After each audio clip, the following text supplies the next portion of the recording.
Hey y'all, welcome to the Pungo Prairie.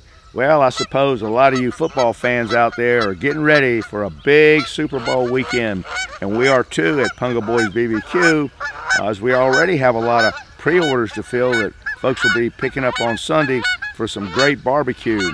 But you know what follows Super Bowl? It's Valentine's Day, and there might be some of you folks out there that are wanting to think about some creative, delicious dish that you can cook up for your sweetheart. Well, I got just the thing. It's my Pungo Prairie Birds of Paradise, aka lovebirds. So if you want to fix up something delicious for your lovebird, don't go nowhere, because you don't want to miss this.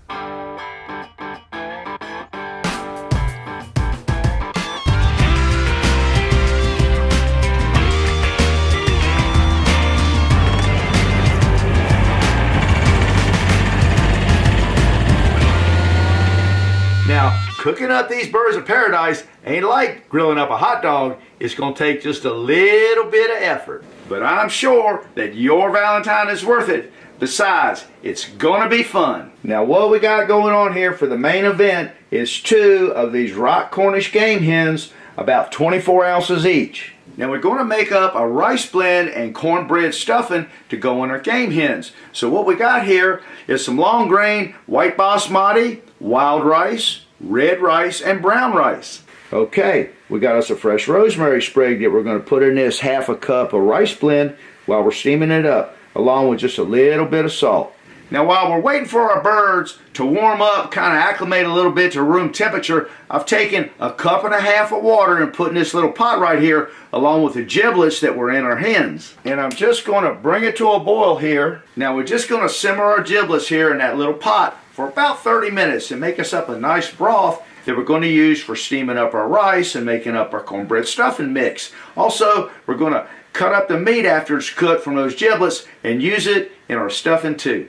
And we got us a half a cup of just plain old ordinary cook on the stove top cornbread stuffing mix. Other things we got going in our stuffing mix. We're going to dice up these 2 spring onions.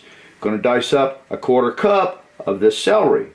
We got a 1/4 cup of diced up water chestnuts, 1/4 cup of fresh mushrooms, along with a 1/4 cup of pecans and a 1/4 cup of craisins. Now we're going to make up an orange sauce to finish our bird off with kind of a glaze towards the end of the cooking process. We're going to use some zest from the peel of a fresh orange.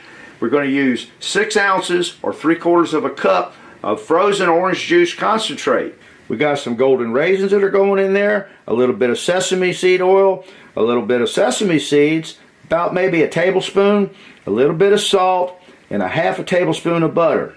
A half a tablespoon of soy sauce, and a tablespoon of cornstarch that we're going to add to this little miniature bottle of Hennessy cognac. For our sides and garnish, we're going to roast up a couple of these fresh beets, some of these nice fresh organic string beans we're going to saute with some butter and garlic, and a fresh pineapple that we're going to have some fun with. We're going to drizzle some olive oil on our birds here, maybe about a tablespoon, and just rub them down good. Get both sides all coated up nice. See how I've taken these wings and kind of tucked them back under like that? That gives them a little stand that they can rest on. Just take that wing and cut it back under just like that. Sprinkle them down with a little bit of sea salt. Don't overdo it. Some fresh cracked pepper. And a little bit of this granulated garlic. Flip them over. Get the other side. A little more pepper. A little more granulated garlic. And just set our oiled and seasoned birds aside. We're going to preheat our oven to 380 degrees while we steam up our half a cup of rice blend. We're going to melt up a half a tablespoon of butter in this little pot. Take 3/4 of a cup of broth we made from our giblets. Add that to our melted butter. About a half a teaspoon of chicken base. In goes our rice blend. A little stir around. Our fresh sprig of rosemary. Put a lid on it. Turn that heat down just as low as you can get it. And just let it simmer in that little pot there over that very low heat for 13 minutes while we make up our cornbread stuffing. Add a tablespoon of butter to that little pot we cooked our giblets in. 1/3 of a cup of our broth we reserved. Bring that little pot to a boil. Add our 1/2 cup of cornbread stuffing mix. Just give it a little stir in there. Add your diced up spring onions and celery. Put the lid on it. Turn the heat off. And just let it sit till your rice is ready. 13 minutes is up. Turn the heat off the rice. And just let your rice stand covered in that little pot with no heat for another 13 minutes. Cut the tops off our beets. Put our whole beets on a little piece of tin foil here and drizzle them with some olive oil. A little sea salt sprinkle and some fresh ground pepper. Just roll them up tight in the tin foil. Put them in this little baking dish here, and we're just going to set them aside till we're ready to put our hens in the oven. Get our parsley chopped up. Okay, the second 13 minutes is up. We're just going to get our rice off the stove here. Discard this little rosemary sprig here and dump our rice into the bowl. Take our stuffing, kind of stir in the celery and onions, and add that.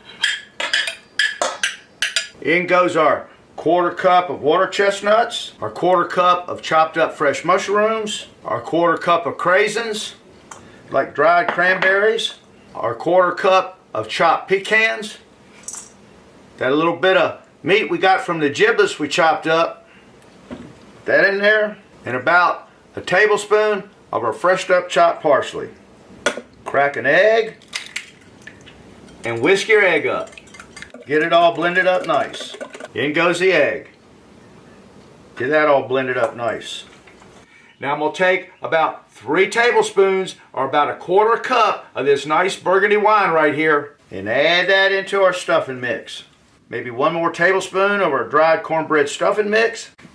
Blend that in. Now we're ready to stuff these birds. Open up that body cavity and stuff them with our nice rice and cornbread and all those fruits and nuts and oh my goodness. Now that's a stuffing, I'm going to tell you right there. Got the pecans in it. Stuffing nice and full. We got us a couple little pieces of this cotton string right here. Tie a little loop in that string. Go around like that. You got what's called a perfection loop. Right in here and grab his little knuckle. Grab this leg. Go around it. Make a little cinch in it.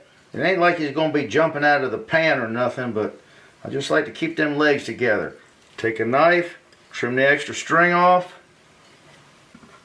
Okay, take and place our birds right here on this little rack in this French roasting pan. And in they go to a 380-degree oven along with our already prepared beets. Now we're just going to roast up our game hens along with those beets in that 380-degree oven for 45 minutes. I'll put that rack in the upper third of the oven because we want it up there where the heat is so those birds roast up nice along with our beets. Now we're going to make up our sauce that we're going to use as a glaze when it comes time to finish those birds off. Over about a medium heat here, in goes about 2 tablespoons of butter I'm going to melt up, along with our 6 ounces or 3/4 of a cup of orange juice concentrate.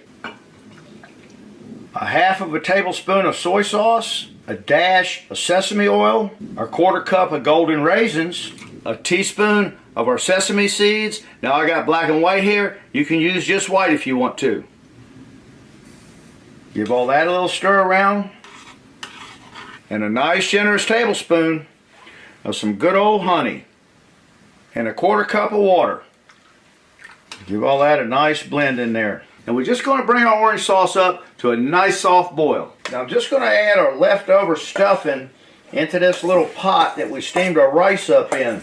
Put the lid on it. Now after you're about 20 minutes into your cooking time with your birds and your beets, you're going to take that little pot that you put that leftover stuffing in and put it in the oven so we can bake. I'm going to take our little orange here and grate up about 1/2 of it to get the zest from this peel. Put our zest in this little dish right here. and go right on into our little pot here. Give that a little stir. Now while the orange sauce is simmering in that little pot, we're going to carve up our pineapple. We want to try to get 2 nice even halves right on down through the top. Just like that. Now I'm just going to kind of cut down at an angle where that core is along both sides, just like that. Take it right on out. Now go right around the edge, all the way around, kind of at an angle so you don't cut through the shell, and then back at an angle this way. Save the fruit. Might help to use an ice cream scooper right here. That way you can get in there and carve that shell out nice. And what you got there now is the bowl that you're going to serve up your birds of paradise in. Now we're going to take about a tablespoon of cornstarch, put it in this little brandy sniffer, and take our little bottle of cognac and add it right here to our cornstarch, right in that little brandy sniffer. Take a whisk, dissolve it all up in there good. Get all them lumps out. Man, that smells good. Now we're just going to add our cognac and cornstarch to our little pot we're making up our glaze in. Just stir it around in there. Bring the heat back up. Now I'm going to add a little bit of pineapple juice that I saved from when we carved out that pineapple. See how it's thickening up nice on us? That's what we're going to use to make our glaze to finish off our lovebirds. I would turn the heat off. Oh, our 45 minutes is up. Perfect. We're just gonna take our beets out of the oven. Move our dressing out of the way a minute, and we gotta get them birds out. Now, we're just gonna spoon a nice layer of our glaze that we made up right over each one of these birds. Drizzle some down there on that end where that stuffing was. Want to get all the wings covered and the legs and on down the sides. You got plenty, so don't worry about it. Get the other one. Got them golden raisins in there, stir around to the bottom. Get some of them put on top. I want them raisins. Okay, back in the oven they go. Along with our dressing. For another 15 minutes or so that glaze can get a nice bronze going on it. We might check them after about 7 or 8 minutes and put another layer of that glaze. Now our beets have cooled down a little bit, and I've got them all unwrapped from that tin foil. And I'm just going to slice them up here in about 1/4 inch thick slices. Now we're going to have some fun. I got these 2 little heart-shaped cookie cutters. We're just going to take these little cookie cutters, center them up on that beet, and cut right on down through it. Pull off the outside. And what we have here now is heartbeats. Sweet Becky doesn't call me her Renaissance redneck for nothing. Our birds are ready. I'm just going to spoon a little bit of this stuffing from our pot along the edge of our pineapple dish here. Kind of hollow it out in the middle. Now you don't need a whole lot of stuffing in these pineapple shells, because remember, your bird's full of it. Now we're just going to dish up our bird. Add a few of these garlic string beans on the side of the plate here. Next, we're just going to arrange our little heartbeats around on our plate. Big one and a little one. Let's add one more right there. And because I am, after all, the Renaissance redneck, I got one more little touch. I picked up these gorgeous purple edible orchids all the way from Thailand at the Restaurant Depot. We're just going to kind of arrange a few of those around on there. Come down here with a couple. One more, huh? Right in there, like that? What do you think? Now, is your Valentine going to wow when they see this, or what? Now listen to me, fellas. If you make up these lovebirds for your sweetheart, don't forget to get her a nice present to go along with it. Now I ain't talking about a box of chocolates or a diamond. Hey, you already got the flowers covered. They're on the plate. Get her what she really wants. Just try not to make her mad after you do. A little glass of our dog Blue. Dear Lord, thank you for making such good use of that odd rib we used to have and turning it into something so wonderful to balance out our lives as sweethearts, sisters, mothers, daughters, and wives. And thank you for this day to celebrate those nearest and dearest to our hearts. Please bless this beautiful meal that you have provided to nourish our bodies and strengthen our spirits for a life in thee. Through Jesus we pray. Amen. Now before I dive into these, I might have to go make me a couple of phone calls. Hey, even a blind squirrel finds a nut every once in a while. But one thing I know about my Pongo Prairie birds of paradise, that's one tasty tweet. Now you knew that had to be coming. And that, girls and boys, is what's cooking on the Pongo Prairie. Happy Valentine's Day.